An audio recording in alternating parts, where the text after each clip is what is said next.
तो बहुत बहुत स्वागत है दोस्तों आपका फिर से एक नई वीडियो में। दोस्तों आज की वीडियो बहुत ही इंपॉर्टेंट होने वाली है, क्योंकि आज की वीडियो में जैसा कि आप लोगों को थंबनेल देखकर पता ही चल गया होगा कि मैं आज बीए प्रथम सेमेस्टर वालों के लिए राजनीति शास्त्र का पाठ्यक्रम यानी कि सिलेबस लेकर आया हूं। तो दोस्तों आज की वीडियो में हम बीए प्रथम सेमेस्टर वालों के लिए सिलेबस जानेंगे कि हमको क्या क्या पढ़ना है।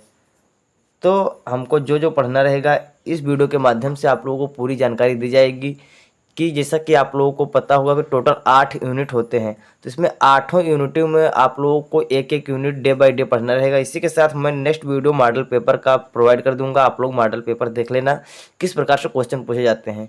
इसी के साथ हम लोग आज पढ़ेंगे बीए प्रथम सेमेस्टर पॉलिटिकल साइंस का सिलेबस। तो चलिए बिना देरी के हम लोग वीडियो को स्टार्ट करते हैं। तो हेलो स्टूडेंट्स, मेरा नाम है अखिलेश कुमार, आप देख रहे हैं अपना YouTube channel B student classes.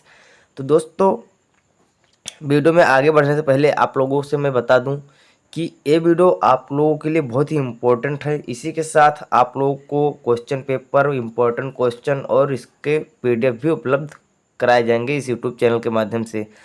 तो आप लोगों को बिना बेझिझक आप लोग डाउट पूछ सकते हैं टेलीग्राम चैनल पर, व्हाट्सएप चैनल पर।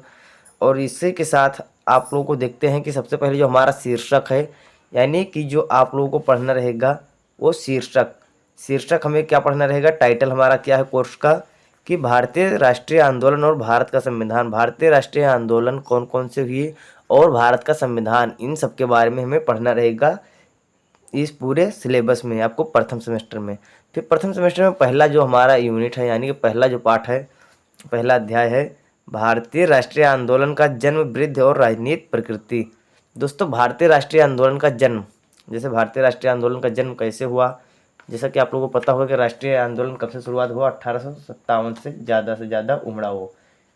तो भारतीय राष्ट्रीय आंदोलन का मतलब वैसे तो बहुत पहले ही हो चुका था, लेकिन उसको माना जाता है 1857 से ही ज़्यादा। तो इसके अंतर्गत आप लोगों को भारतीय राष्ट्रीय आंदोलन पढ़ना रहेगा। फिर भारत का संविधान, उसका जन्म कैसे हुआ, वृद्धि, मतलब आप लोगों को भारतीय राष्ट्रीय आंदोलन का जन्म कैसे हुआ, वृद्धि और राजनीतिक प्रकृति। तो जन्म और वृद्धि कैसे हुआ, आप लोगों को पता होगा कि ईस्ट इंडिया कंपनी आई थी, उसी के साथ बहुत सारे ऐसे राजनीतिक कारण थे, धन का प्रभाव था, ये सब कारण थे आप लोगों को इसकी वृद्धि की। और राजनीतिक प्रकृति इसकी किस प्रकार से थी। फिर उसी के साथ हमें पढ़ना रहेगा कि संवैधानिक विकास के चरण, संवैधानिक विकास के चरण कौन कौन से हुए, संविधान सभा का निर्माण कब हुआ। तो संविधान सभा का निर्माण कब हुआ आप लोगों को पता होगा कि बहुत पहले से ही संविधान सभा का निर्माण हुआ था, यानी कि 1900 से पहले ही 1800 से स्टार्टिंग हुआ था। जैसे कि आप लोगों को पता होगा कि संविधान सभा का निर्माण कब बहुत पहले ही हो गया था, यानी कि 1895 ईस्वी में।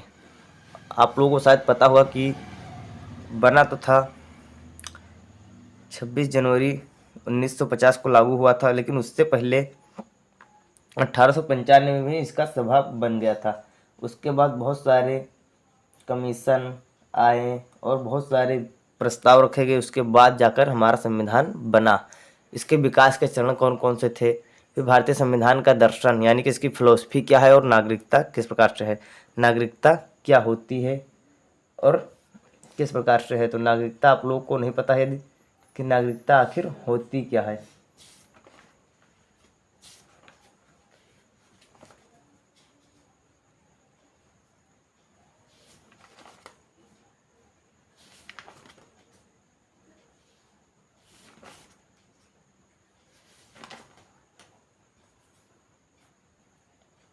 फिर आप लोग को यहाँ पर देखेंगे कि मौलिक अधिकार, आप लोगों को पता होगा टोटल 6 मौलिक अधिकार हैं। फिर मौलिक कर्तव्य, 12 मौलिक कर्तव्य है और राज्य के नीति निर्देशक सिद्धांत, यानी कि 38 से लेकर 51 या 52 तक आप लोगों का क्या है, अनुच्छेद 38 से लेकर अनुच्छेद 52 तक आपको यहाँ पर नीति निर्देशक सिद्धांत देखने को मिल जाएगा। उससे पहले आप लोगों को मौलिक अधिकार पढ़ना रहेगा, जिसमें समानता का अधिकार, स्वतंत्रता का अधिकार, धार्मिक स्वतंत्रता का अधिकार, शोषण के विरुद्ध अधिकार, फिर संवैधानिक उपचार का मतलब स्वतंत्रता, फिर ये सब आपको पढ़ना रहेगा। फिर आप लोगों को यहाँ पर पढ़ना रहेगा संघ कार्यपालिका। अब यहाँ पर आप लोगों को संघ कार्यपालिका पढ़ना रहेगा, उसके साथ विधायिका पढ़ना रहेगा। विधायिका के साथ साथ आपको राष्ट्रपति और मंत्रिपरिषद पढ़ना रहेगा। मंत्रिपरिषद और प्रधानमंत्री मंत्रिपरिषद के अंतर्गत आप लोगों को यहाँ पर सॉरी दोस्तों, जैसे कि संघ कार्यपालिका एवं विधायिका, फिर राष्ट्रीय मंत्रिपरिषद के अंतर्गत प्रधानमंत्री, लोकसभा, राज्यसभा अध्यक्ष, ये आप लोगों को पढ़ना रहेगा। तो यहाँ पर आप लोगों को इसका फुल वीडियो बहुत ही जल्दी मिल जाएगा और बहुत अच्छे से इसको आप लोगों को मैं डिस्क्राइब करके दे दूंगा। फिर आप लोगों को यहाँ पर पढ़ना रहेगा राज्य कार्यपालिका। सॉरी दोस्तों, एक चैप्टर हमारा छूट गया। मौलिक अधिकारों और राज्य के निर्देशक सिद्धांतों के बीच संघर्ष का इतिहास। मौलिक अधिकार और राज्य के निर्देशक सिद्धांत जो है उनके बीच का संघर्ष का क्या इतिहास था, क्या संबंध था, इनके बीच के अंतर क्या हैं, और संशोधन की प्रक्रिया। फिर संविधान की बुनियादी संरचना की अवधारणा।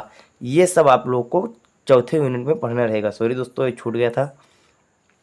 फिर अब देखेंगे कि राज्य कार्यपालिका एवं विधायिका, यहाँ पर संघ कार्यपालिका था और यहाँ पर राज्य कार्यपालिका, आप लोगों को दोनों पढ़ना रहेगा। फिर इसमें विधायिका और इसके सख्त एवं कार्य पढ़ना रहेगा। राज्यपाल और मुख्यमंत्री में संबंध, विधानसभा और विधान परिषद, ये पढ़ना रहेगा। तो आप लोगों को यहाँ पर राष्ट्रपति और राज्यपाल दोनों एक जैसे हैं, प्रधानमंत्री और मुख्यमंत्री दोनों एक जैसे हैं। जैसे कि जो केंद्र का अध्यक्ष होता है और राष्ट्रपति होता है, या केंद्र का जो मुखिया या कुछ भी आप बोल सकते हैं उसको, और जो राज्य का होता है वो राज्यपाल होता है।